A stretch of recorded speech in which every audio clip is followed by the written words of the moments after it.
نجی صاحب بات ہو رہی تھی جماعت احمدیہ کی اور ان کے اوپر ایک وکٹمائزیشن کی اور ون سائیڈڈ وکٹمائزیشن کی، کیا کہیں گے آپ؟ مرشد صاحب، جب بھی آپ ریاستی معاملات میں، حکومتی امور میں مذہب کو لائیں گے تو پھر اس کے ساتھ جو کچھ آتا جائے گا وہ ہم دیکھتے آ رہے ہیں۔ آپ نے دیکھا ہوگا کہ پہلے ریاست سے مطالبہ کیا گیا کہ احمدیوں کو اقلیت ڈکلیئر کریں۔ بے شمار مرتبہ اس ایشو کو مختلف حکومتوں نے اپنے اپنے حق میں استعمال کیا۔ آخرکار بھٹو صاحب نے یہ مسئلہ ختم کر دیا کہ جو کام نہیں ریاست کا، کسی کو اپنے کسی شہری کے ایمان کا فیصلہ کرنا، یہ ریاست کا کام نہیں ہے، یہ اس مذہب کے علماء کرام کا کام ہے، یہ اکابرین کا کام ہے۔ ریاست has no business with individuals' faith and religion۔ خیر، یہ ہو گیا، اب ہو گیا ہے، وہ اقلیت ہو گئے ہیں تو اب وہ پاکستانی تو ہیں، انہیں پاکستانی دے دیں، وہ نہیں دیا جا رہا۔ یہاں پر بس نہیں ہے، ان کو اقلیت ڈکلیئر کرنے کے بعد اب شیعہ کافر ہے، لٹریچر چھپ رہا ہے، مارا جا رہا ہے، ان کے بم ان پر چلائے جا رہے ہیں۔ صرف جدہ اسماعیل خان سے مجھے فون آتے رہتے ہیں اور وہ روتے ہیں بیچارے، فون کرتے کو کرنے والے اکثر، وہ کہتے ہیں جی آج پھر مارے گئے۔ حتیٰ کہ ایک بیچارے جس کو قتل کیا گیا تھا شیعہ کو، اس کا جنازہ جا رہا تو جنازے میں جا کے بم چلا دیا۔ اب یہ کافر ہیں، آپ انہیں بھی کافر قرار دے دیں، اس کے بعد ملا باز نہیں آئے گا، اس کے بعد وہ نئے کافر ڈھونڈے گا۔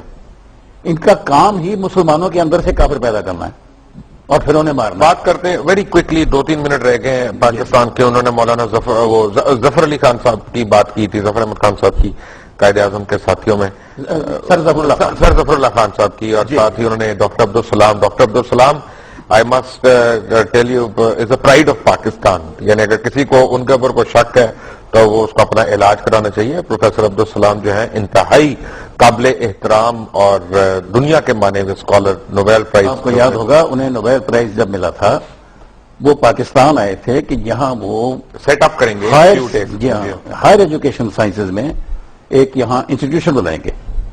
انہیں اجازت نہیں دی گئی کہ مسلمانوں کو خراب کرے گا۔ انہوں نے جا کے پنجاب یونیورسٹی کے وہ پڑھے ہوئے تھے، اٹلی میں، پنجاب یونیورسٹی اٹلی میں انہوں نے قائم کیا، اور وہاں پر بطور خاص سب سے زیادہ مسلمان لڑکے ہی داخل کیے جاتے ہیں۔ ایک اور بات یہ ہے بڑی کوئکلی، اور بتاؤں، اس شخص نے جو بتایا، اسے کہا وہ بالکل ایک نئی تھیوری لے کر آئے تھے سائنس کی، جو ان سے پہلے کسی کے علم میں نہیں تھی۔ جب ان سے پوچھا گیا کہ آپ اس تھیوری کی طرف کیسے گئے تو انہوں نے کہا میں قرآن پاک پڑھ کے گیا۔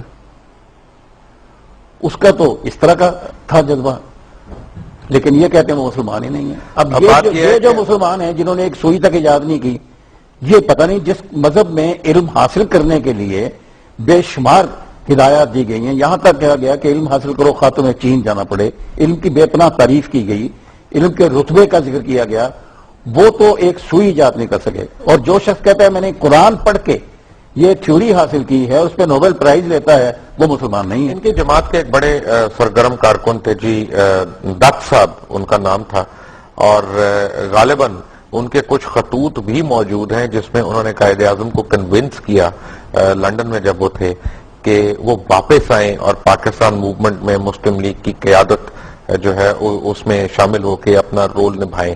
تو جب ہم پاکستان کی بات کرتے ہیں تو پاکستان میں جب ہم پنجابی، پٹھان، سندھی، مہاجر، ان ساری اینٹیٹیز کو برا کہتے ہیں اور کہتے ہیں یہ صحیح نہیں ہے، فیڈریشن کی بات ہونی چاہیے، تو کیا پھر صرف پاکستانی کی بات نہیں ہونی چاہیے؟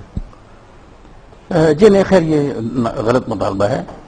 جو شخص جس خطے کا رہنے والا، جس نسل سے تعلق رکھنے والا، جس زبان کا بولنے والا ہے، وہی اس کی شناخت۔ نہیں، میں اس وقت نہیں کہہ رہا، میں کہہ رہا کہ وہ پاکستان کے اوپر تو حاوی نہیں ہوئے گا نا، وہ اس کا سب سروینٹ ہوئے گا نا،